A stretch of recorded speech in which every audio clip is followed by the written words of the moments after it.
Epstein with your morning flash update, and this update is for Friday, and we're at the 26th of January. Hard to believe. January's over already. Wow. It is the 26th of January, 2024, 8:15 a.m. Central Time. And as we take a look at the market, stock indices are basically lower, with the exception, believe it or not, of the Russell, which is getting a little bit of a bid today. We saw some interesting action already. I'll get to the morning fundamentals. You have a mixed picture going on in the metals. Gold up, but the silver market down, giving back some of the gain that those two have played with. In other words, silver gaining on gold over the past 48 hours, giving some of that back. And copper still holding in there.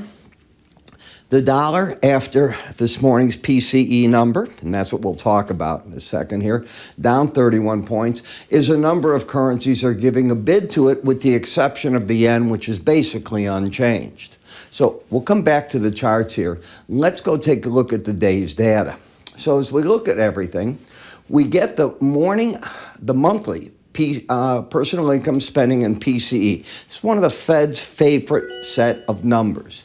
So month over month, personal income up 0.3. It's right what they expected. It's a little less than it was last time, but that keeps the market probably ahead of inflation.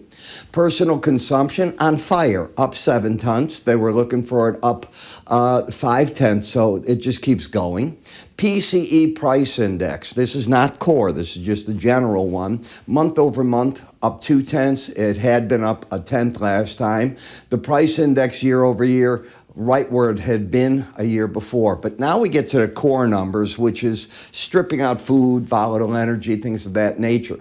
Month over month of 2 tenths, that's double what it was the prior month, and right in line with what was expected. And for the first time, I think you have to go back to 2021.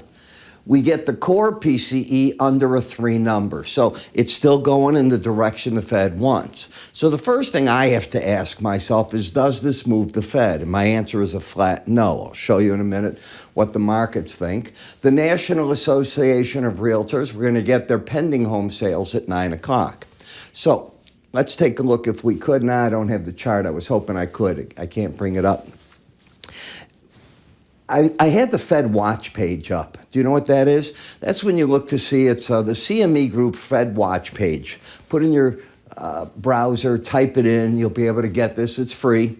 And it gives you an idea what the probabilities are. At the top of it, you'll see it when it loads, it'll give you the January probabilities of rate moves. Then hit the March, and you'll see where you're at.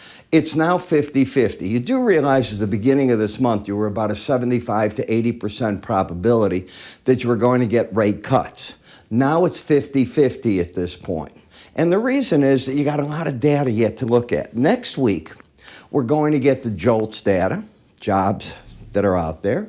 We're going to get the U.S. jobs report on Friday, I think it'll be. And we get, middle of the week, the Federal Reserve comes in and gives us an idea as to what they're going to do, and everybody widely expects them to sit tight. It'll be the wording, just like what happened yesterday with Miss Lagarde, as to how that is. By the way, speaking of Miss Lagarde, I don't know if you saw this morning, you remember I'm up, God knows what hour, 2:30 today I got up, and I've been up since then, reading, writing, things of that nature. Her interview, they had talked about the dissatisfaction the unions have with her. And she defended herself, said 80% of the people that are polled, the whole poll, they're very happy with what she's doing. The union people are saying the opposite. So wherever there's smoke, there's some fire. She's not from the banking community per se. So there's going to be a certain amount of dislike because she doesn't come like a Mr. Draghi did with all those banking credentials. She comes from World Bank and some of the other banks, don't get me wrong. She has great credentials, but not a true economist. That is probably the best way to say it. So there's always going to be that.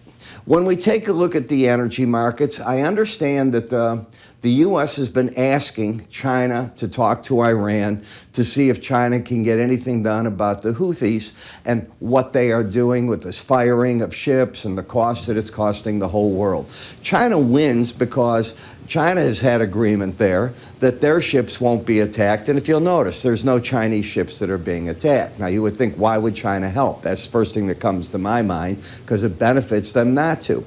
But the press reports are that supposedly they're going to do that. We have the head of our CIA now in the region, and he's meeting with Israel, Qatar, Egypt, all the players to see what can be done there. Today we saw the ruling from The Hague on Israel, and they did not demand that they stop the war, but they demanded that they stop genocide if they're committing it. Did they accuse them of genocide? That's one of the issues. So the Palestinians will cheer this on because they will say that Israel is committing genocide. Israel will say, no, we are not committing genocide. We will continue with what we're doing. But the message is there. And I have been saying it here, trying my darn best to not be so political. It's that we're all tired of seeing all these deaths. It's that simple. The world is tired. I'm speaking for the world, not for Ira. And that's the one thing. We certainly are against terrorism. Don't get me wrong. I don't know the balance. I don't have the solution. But you can see the courts can't even come to a decision that helps in that way. So, in looking at the PCE, coming back to that, you're pretty flat right here. Not a lot going on. Grains getting hit. They rallied yesterday in the key resistance zones towards their 18-day average, and corn and beans got hit. Wheat's always in its own little world, as I call it. You're suddenly coming off the lows nicely in Bitcoin. Was that it? Could be. If the market wants to give a bounce here, I can argue that. In my morning subscriber video, I covered that in great detail.